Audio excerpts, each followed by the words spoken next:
सलमान खान के घर के ऊपर फायरिंग मामले में आज अदालत में एक अहम सुनवाई चली, जिसमें जो विटनेस थे उनको एग्जामिन किया गया।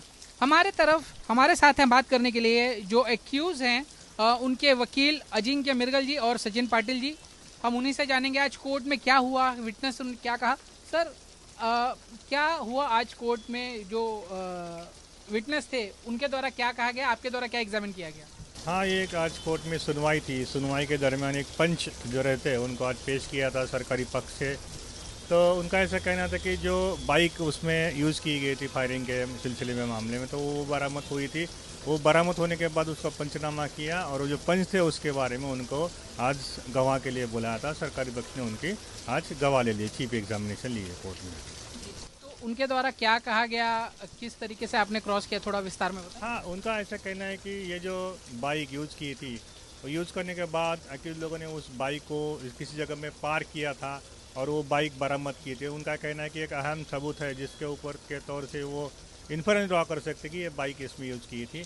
उसके सिलसिले में उन्होंने कुछ बातें कही कोर्ट में कि ये बाइक हमें यहाँ पर मिली, उसका पंचनामा किया और इनका ऐसा कहना है कि ये बाइक उसी सिलसिले में यूज़ की थी। उसके सिलसिले में हम लोगों ने उनको जो क्रॉस एग्जामिनेशन किया उसमें बहुत सारे सवाल पूछे, लेकिन जिस्ट ऑफ द उस क्रॉस एग्जामिनेशन ऐसे थे कि हम लोग हमेशा डिफेंस लॉयर उस विटनेस की क्रेडिबिलिटी चेक करते हैं। तो उसमें हम लोगों ने कुछ सवाल पूछे कि आपने कभी पंच करके काम किया है, तो उसमें हमारा ऐसा कहना था कि ये हैबिचुअल पंच है और इन लोगों ने ये कोई वहाँ वाक़या नहीं गए थे प्लेस ऑफ इंसिडेंट पे, और ये जो चीज़ें बरामद की वो झूठा उनका पंचनामा किया, ऐसा हमारा कहना था। उसके सिलसिले में हमने कुछ उनसे पूछताछ की थी। सर, पिछली हियरिंग में जो ऑफिसर्स थे उस समय मौके पर मौजूद, उनको एग्जामिन किया गया था। उस समय भी जो ऑफिसर्स थे उनकी मौजूदगी पर, उनके स्टेटमेंट पर आपने सवाल उठाए थे? नहीं, इसमें ऑफिसर्स तो अभी कोई नहीं आए गए थे। बस ऑफिसर इसके तहत वो पहली बार जो पहले विटनेस आए थे वो पुलिस ऑफिसर ही थे वहाँ पे, और जिन्होंने कंप्लेंट सू मोटो फाइल किया था, तो उनका पहला विटनेस था वहीं पे। तो सेम वही रहते कि क्रेडिबिलिटी हम टेस्ट करते हैं कि जितना उन्होंने बयान दिया है वो कितना क्रेडिबल है, कितना सच है, कितना झूठ है। ये बातें सामने लाने के कोर्ट के हम कोशिश करते हैं और फिर कोर्ट वो उसके ऊपर तय करता है बाद में कि कौन सा अकाउंटेबिलिटी में लेना है, कौन सा नहीं लेना है। सर, अब तक इस मामले में कितने अभियुक्त गिरफ्तार किए गए हैं और क्या स्टेटस है उनका? कितनों को बेल हुई है या क्या स्टेटस है?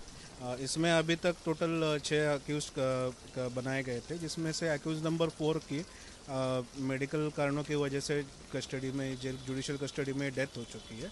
तो अभी बस 5 अक्यूज बचे हैं, जिसमें से 2 लोगों का, एक का हाईकोर्ट ने पिछले साल रिजेक्ट किया था और उन्होंने 1 साल का टाइम बाउंड दिया था। लेकिन टाइम बाउंड का कैसा है, क्योंकि हाईकोर्ट टाइम बाउंड केस 1 साल में ख़त्म करने के लिए बहुत डायरेक्शंस तो देते हैं, लेकिन ये पुलिस मशीनरी के ऊपर और प्रोसिक्यूशन के ऊपर निर्भर रहता है कि वो जल्द से जल्द कितने विटनेस कोर्ट में पेश करे ताकि क्रॉस एग्जामिनेशन जल्द से जल्द ख़त्म कर पाए। सर, पुलिस की जो जांच चल रही है इस दिशा में, उसको आप किस तरीके से देखते हैं? क्या उस पर भी आपने सवाल उठाए हैं? नहीं, जांच तो ख़त्म हो गई। जब चार्जशीट आ जाती है तो जांच उनकी ख़त्म हो जाती है और उसी चार्जशीट के ऊपर, विटनेसेस के ऊपर, वो एविडेंस के ऊपर सवाल जवाब रहते हैं। वही क्रॉस एग्जामिनेशन का प्रोसेस है।